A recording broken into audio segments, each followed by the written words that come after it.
Welcome to this episode of Let's Talk, Let's Think. I am your host, Carrie Braggs, and I'm glad you could tune in today.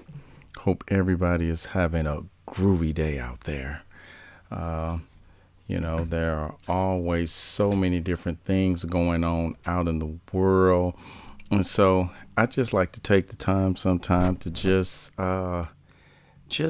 take things one topic at a time because sometimes when I'm trying to work on different topics for the podcast, it's hard because there are just so many different things going on in the world and so many things to talk about that I just get overwhelmed and I get frantic and I'm like, okay, I got to talk about this and I got to talk about that. And what about this? And the people must be enlightened. They don't notice this.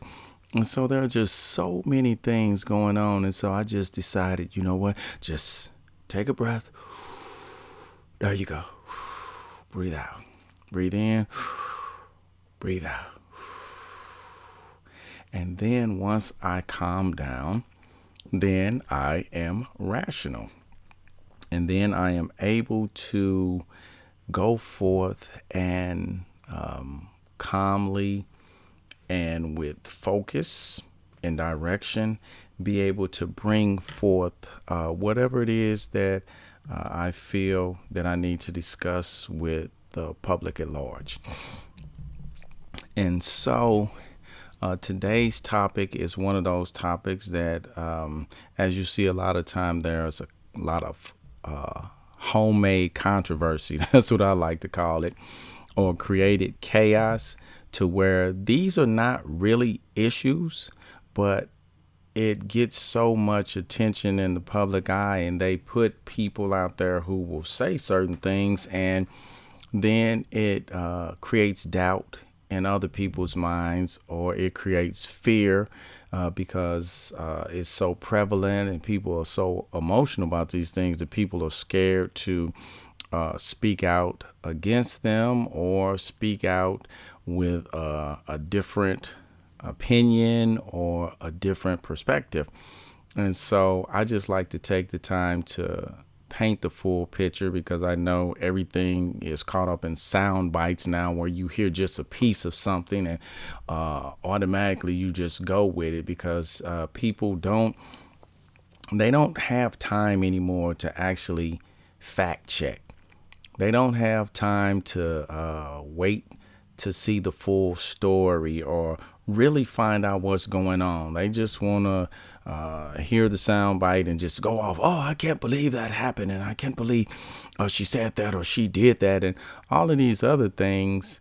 And so they just aren't in the right mindset to deal with looking for right and wrong within a story or looking for truth or looking for common sense things and things like that. And so I decided that, you know what, even though that's the case, I am going to focus on bringing those things back. I'm going to have good old fashioned discussions and lay information out there and you can agree or disagree with me.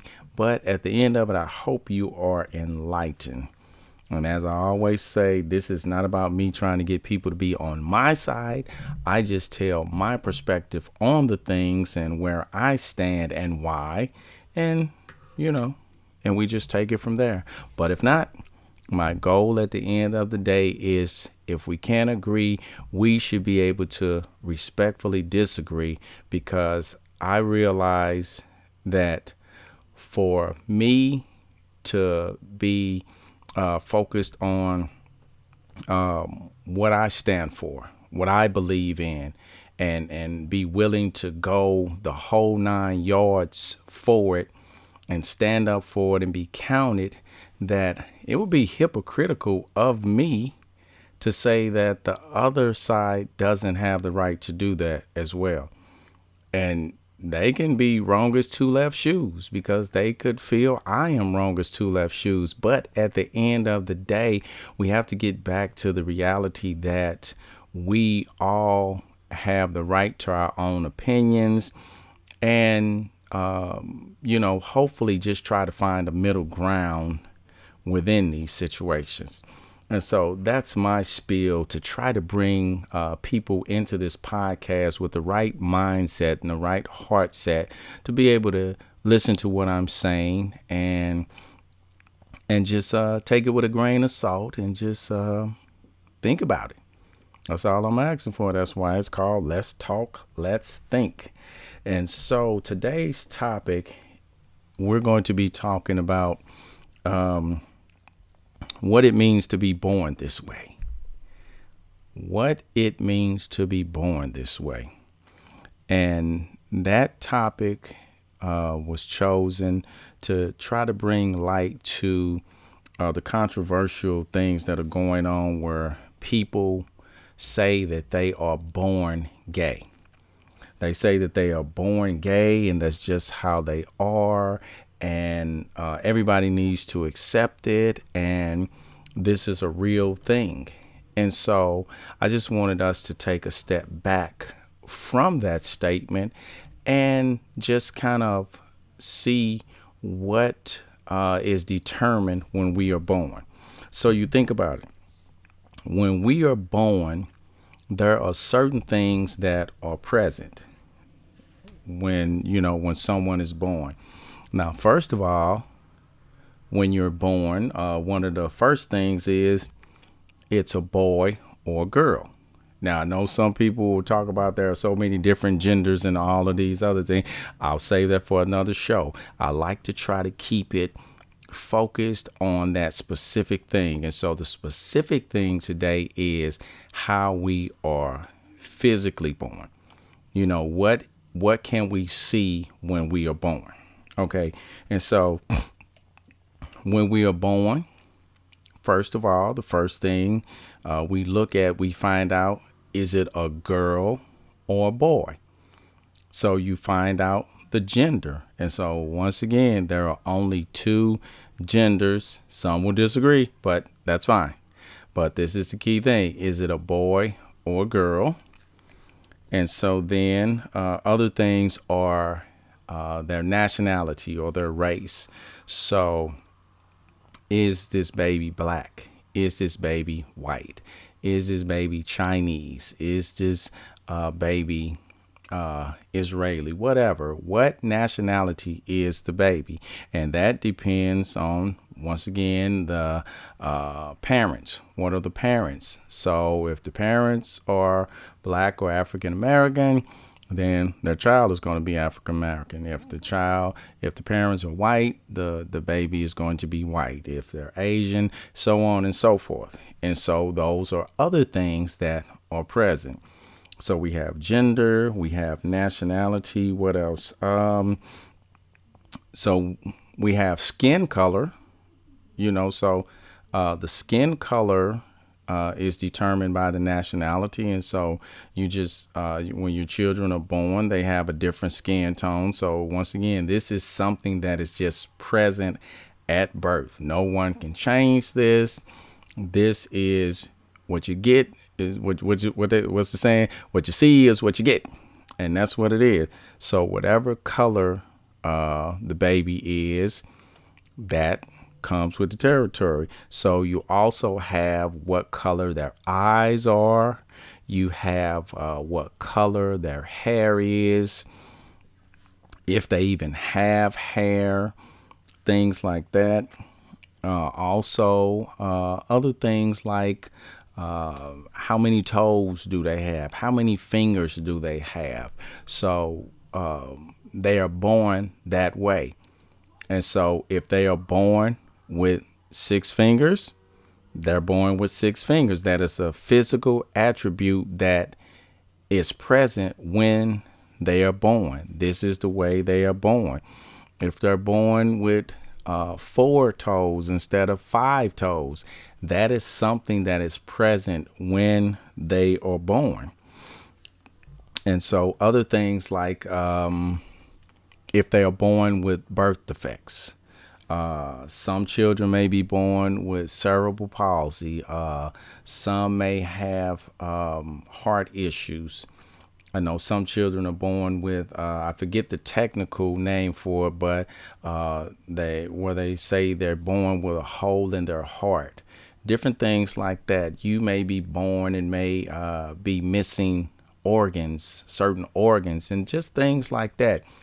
When the child is born, this is the way they are born.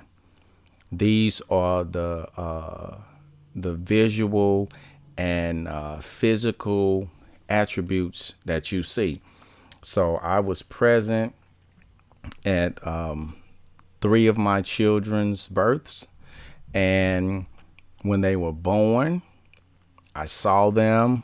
I saw that they were all boys because I saw their little tinky winkies, so to speak. This is a family show. And so, I saw that they were boys.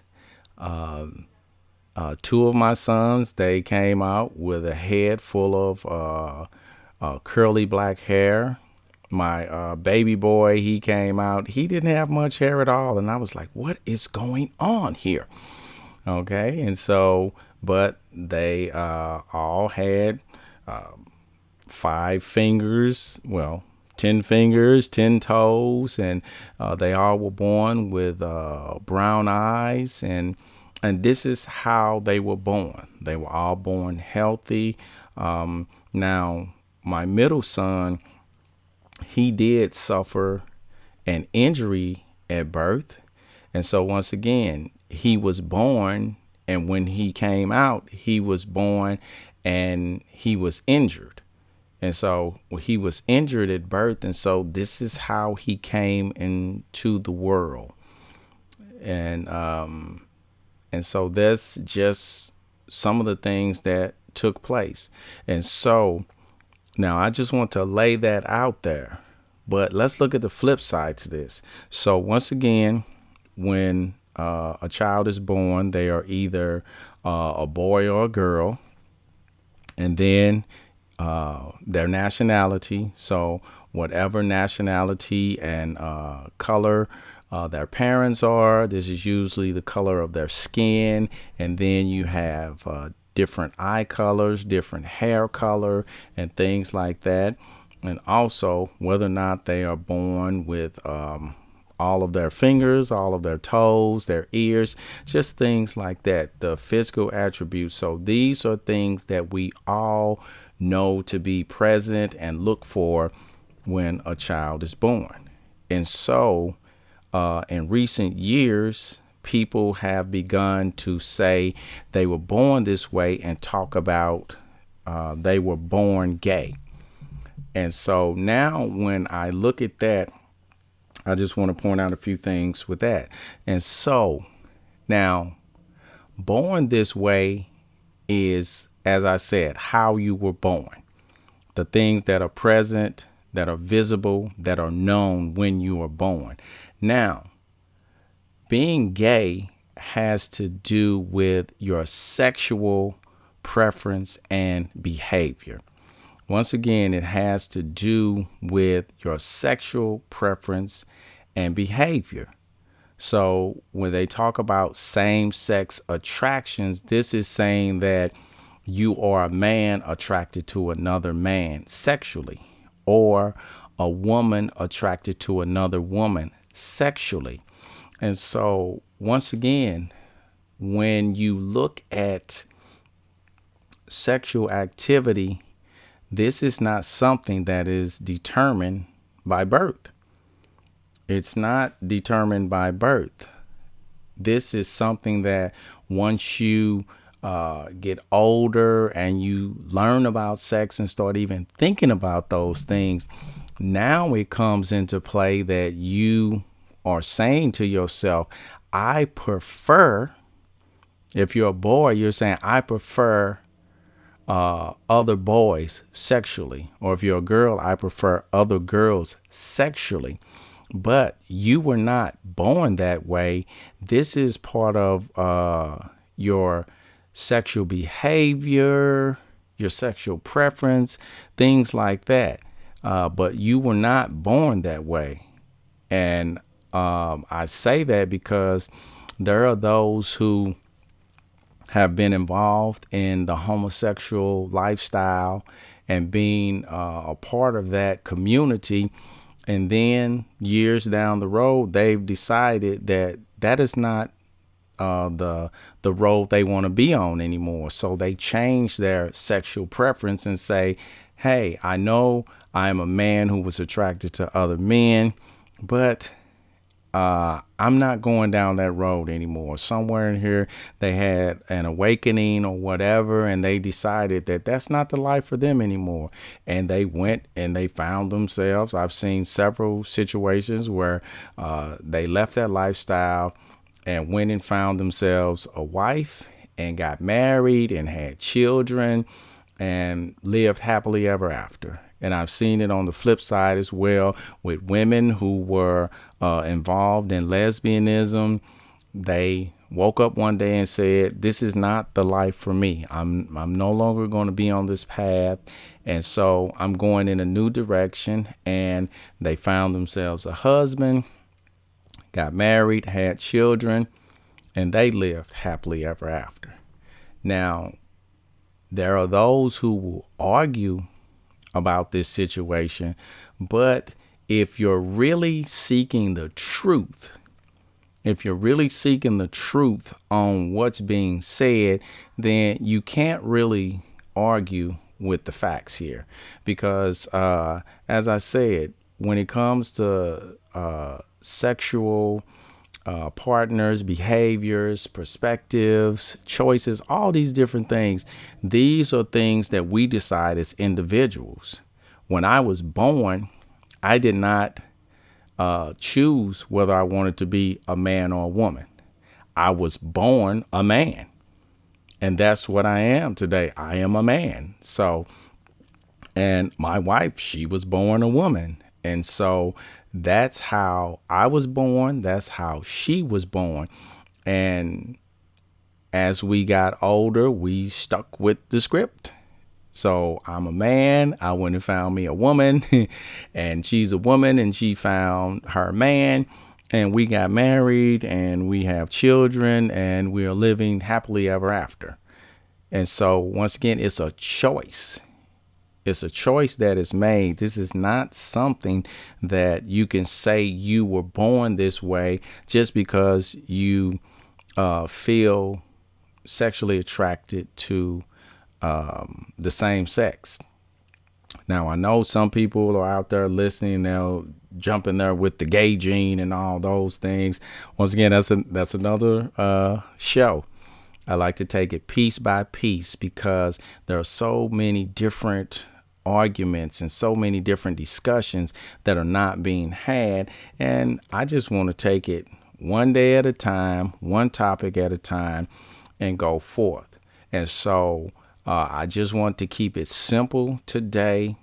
But I felt that was one of those things that people just hear these sound bites and they don't take the time to think about what's really being said.